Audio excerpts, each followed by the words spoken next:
नाजरीन अस्सलाम वालेकुम। सियासत की खबरों में आप सबका इस्तकबाल है। लोकसभा में आज जबरदस्त शोरगुल और हंगामा आराई के दरमियान इनकम टैक्स तरमीमी बिल को किसी बहस के बगैर मंजूर कर लिया गया, जो नोटों की मनसूखी के बाद बैंकों में डिपॉजिट करदा रकूमात पर टैक्स आयद करने से मुतालिक है। पार्लियामेंट के 2 हफ्ता तवील सरमाई सेशन गुज़िश्ता 9 दिन से अपोजिशन की हंगामा आराई के सबब मफलूज है, जिसमें आज पहली मरतबा कोई कानून साजी की गई। ऐवान ज़री में मुसलसिल 8 रोज़ की हंगामा आराई के बाद आज महसूल अंदाजी क़ानून बिल 2016 को किसी बहस के बगैर मंजूर किया गया। ताहम राज्यसभा में ज़बरदस्त शोर हंगामा आराई के सबब आज भी कोई काम नहीं किया जा सका। लोकसभा में अपोजिशन अरकान शोरगुल और नारेबाजी में मसरूफ़ ही थे कि वज़ीर फाइनेंस अरुण जेटली ने कहा कि इससे हुकूमत हिंद को गरीब कल्याण फंड चलाने में मदद मिलेगी। मैं ऐवान से दरख्वास्त करता हूँ कि इन तरमीमात को मंजूर किया जाए। 500 और 1000 रुपये के नोटों की तनसीख के बारे में अरुण जेटली ने कहा कि ये गैर कानूनी रकम है, जिसका 60% बतौर टैक्स और जुर्माने अदा करना होगा। इस तरह जुमला रकम 85% होगी।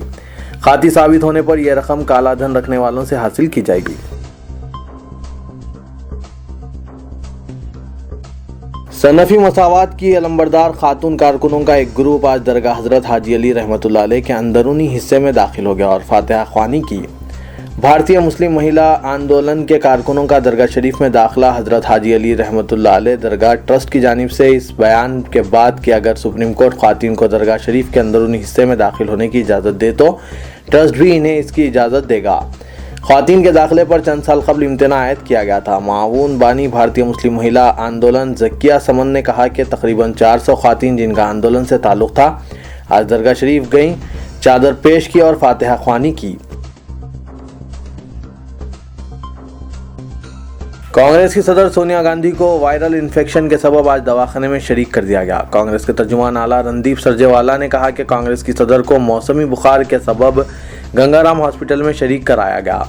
उन्हें 2 दिन में डिस्चार्ज कर दिया जाएगा। वो बहुत जल्द अपनी पार्लिमानी मसरूफियात बहाल कर देंगी।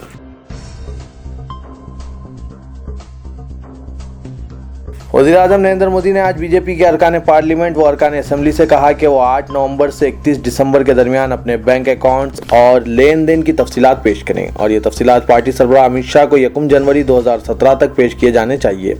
वज़ीर-ए-आज़म मोदी ने बीजेपी पार्लिमानी पार्टी के इजलास में ये हिदायत दी। इन इल्ज़ामात के पेश नज़र के अपोजिशन पार्टियों ने कहा था कि बीजेपी ने नोटों की मनसूखी के फैसले से कबल अपने खुद के लीडरों को काला धन सफ़ेद करने का मौका दिया था। इस इल्ज़ाम के जवाब में कि IT एक्ट तरमीमी बिल से काले धन को सफ़ेद बनाने में मदद मिलेगी। वज़ीर-ए-आज़म मोदी ने कहा कि तरमीमी बिल से ही गरीबों की बहबूद के नाम पर उन्हें लूट कर हासिल की गई रकम का पता चलेगा।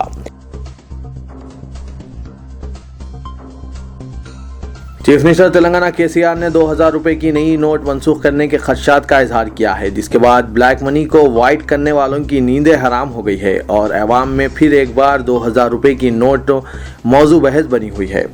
वाज़ेह है कि 500 और 1000 रुपये की करेंसी मनसूख करने के बाद गैर महसूब जायदाद रखने वालों ने 25 से 40% कमीशन के इवज़ अपने काले धन को दिन के उजाले में वाइट कर लिया है और वो थोड़े नुकसानात के बावजूद अपनी दौलत महफूज होने की राहत महसूस ही कर रहे थे कि कल चीफ मिनिस्टर तेलंगाना KCR ने 2000 रुपये की नई नोट मनसूख होने के खदशात का इजहार किया था, जिसके बाद पहले ही मनसूख शुदा नोटों को 2000 रुपये की नई नोट में तब्दील कराने वालों की नींदें हराम हो गई है।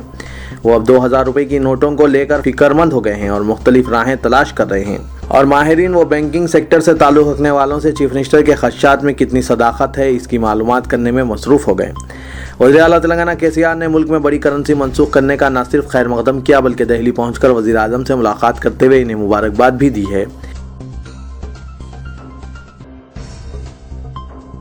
तेलंगाना हुकूमत ने बड़ी करेंसी नोट की तनसीख से पैदाशुदा बहरान के सबब सरकारी मुलाजमीन और वजीफे याब अफराद को मुश्किलात से बचाने के लिए नवंबर की तनख्वाह से 10,000 रुपये नकद अदा करने का फैसला किया है। इस सिलसिले में प्रिंसिपल सेक्रेटरी फाइनेंस के रामकृष्णा राव ने तमाम महकमा जात के सेक्रेटरीज को अहकाम जारी किए हैं। सेक्रेटरी फाइनेंस के मुताबिक सदर Telangana non gazetted officers union ने हुकूमत के इल्म में यह बात लाई है कि 500 और 1000 की पुरानी करेंसी की तनसीख से आम आदमी और मुलाजमीन मुख्तलिफ मसाइल का सामना कर रहे हैं। इन्हें ज़रूरी अशिया की खरीदी और दुश्वारियों के अलावा बैंकों से मुकम्मल तनख्वाह हासिल करने में मुश्किलात दरपेश होंगी। यूनियन ने माह नवंबर की तनख्वाह नकद अदा करने की दरख्वास्त की, चुनांचे हुकूमत ने इस मसले का जायज़ा लेते हुए मुलाजमीन की मुश्किलात कम करने के मकसद से नवंबर की तनख्वाह के मुंजमला 10,000 रुपये नकद अदा करने का फैसला किया है। पुराने शहर के इलाके मीर चौक में पुलिस की मुबैना हरासानी से तंग आकर ख्वाजा हसन खान नामी नौजवान ने खुदकुशी कर ली। सरखा और रहजनी के मामले में पुलिस चारमीनार की जानिब से नौजवान से पूछताछ जारी थी और पुलिस ने बार बार तलब करते हुए इस नौजवान को हरासानी का शिकार बनाया। पुलिस की हरासानी और ना किए हुए जुर्म से बदनामी से दिलबर्दाश्ता होकर आज शाम इस नौजवान ने खुदकुशी कर ली। मुतवफ़्फ़ी के रिश्तेदारों का इल्ज़ाम है कि पुलिस कार्रवाई में नरमी के लिए चारमीनार के क्राइम अमले को एक दरमियानी शख्स के जरिए 65,000 रुपये की रकम भी दी गई है। बावजूद इसके ख्वाजा हसन को पुलिस की जानिब से हरासा किया जा रहा था। इस वाक़े की इत्तला के साथ ही इलाके में सनसनी फैल गई और पुलिस की कसीर तादाद हसन खान के मकान वाक़े 12 इमाम गली पहुँच गई और DCP साउथ जोन सत्यानारायणा ने जाए मुकाम का मायना किया। ताहम पुलिस ने मुतवफ़्फ़ी के अफराद ख़ानदान की घंटों जहन साजी करते हुए शिकायत अपने हक़ में करवाने की कामयाब मसाई कर ली और बावसूख ज़राए के मुताबिक रात देर गए तक भी पुलिस मीर चौक में शिकायत दर्ज नहीं हुई थी और तमाम मुतालिका पुलिस अफसरान DCP साउथ जोन के दफ्तर में मौजूद थे।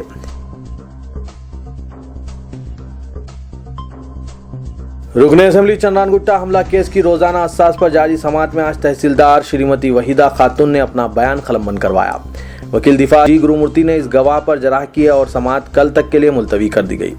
अदालत में दिए गए बयान में तहसीलदार कलका चरला मंडल जिला विकाराबाद ने बताया कि 2009 था 2011 जो उन्होंने तहसीलदार की हैसियत से RDO हैदराबाद के दफ्तर में खिदमत अंजाम दी। उन्होंने बताया कि 30 अप्रैल 2011 को चंद्रानगुट्टा पुलिस ने इब्राहिम बिन यूनुस याफई नामी नौजवान का इनक्वेस्ट पंचनामा करने की दरख्वास्त की, जिस पर उन्होंने उस्मानिया जनरल हॉस्पिटल के मुर्दाखाना पहुंचकर वहां पर मौजूद गवाह मिर्जा सरफराज बेग, मोहम्मद हामिद और दीगर का बयान कलमबंद किया।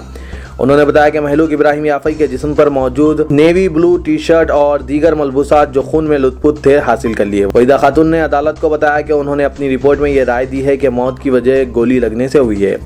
इस बयान के बाद वकील दिफा जी गुरुमूर्ति ने इन पर जराह का आगाज़ किया, जिसके दौरान कई सवालात किए गए। जराह में तहसीलदार ने बताया कि इन्हें याद नहीं कि स्पेशल एग्जीक्यूटिव मजिस्ट्रेट की जानिब से की गई मजिस्ट्रेट तहकीकात में उन्होंने बताया था कि वो गवाहों के बयान के लिए ओवैसी हॉस्पिटल गई थी और वहां से दवाखाना उस्मानिया पहुंची। तहसीलदार से उनके स्पेशल एग्जीक्यूटिव मजिस्ट्रेट हैदराबाद के रूबरू कलमबंद किए गए बयान पर जराह की गई। उन्होंने ये इतराफ़ किया कि जो बयान कलमबंद किया गया था वही उनके हवाले किया गया और इस पर इनके दस्तखत भी हैं। उन्होंने इस बात की तस्दीक की है कि महलूक के जिस्म पर 2 गोलियों के निशान और जख्मों के निशान पाए गए। नोटों की मनसूखी के खिलाफ मरकज की बीजेपी ज़ेर क़यादत हुकूमत की हलीफ जमात तेलुगु देशम के रुकने पार्लियामेंट एन शिवा प्रसाद ने पार्लियामेंट के अहाते में गांधी जी के मुजस्समे के करीब अनोखा एहतजाज किया। अदाकार से सियासतदान बनने वाले शिवा प्रसाद मुख्तलिफ मसाइल पर अनोखे एहतजाज के लिए मशहूर है। उन्होंने नोटों की मनसूखी के खिलाफ आज आधा काला सफ़ेद शर्ट और पतलून पहनकर एहतजाज किया। इनके इस एहतजाज ने मीडिया की तवज्जो हासिल कर ली। शर्ट पर एक तरफ गरीबों की तस्वीर पर परेशानी की हालत में लगाई गई थी तो दूसरी तरफ शर्ट के काले हिस्से पर कार्टून्स के जरिए इन गरीबों का मजाक उड़ाया गया। इस मौके पर मीडिया से बात करते हुए शिवा प्रसाद ने इल्ज़ाम लगाया कि वज़ीर आज़म ने नोटों की मनसूखी की मुहिम शुरू की है, जिससे काला धन रखने वालों को मदद मिल रही है और इससे आम आदमी तमाम पहलुओं से मुतासिर हो गया है।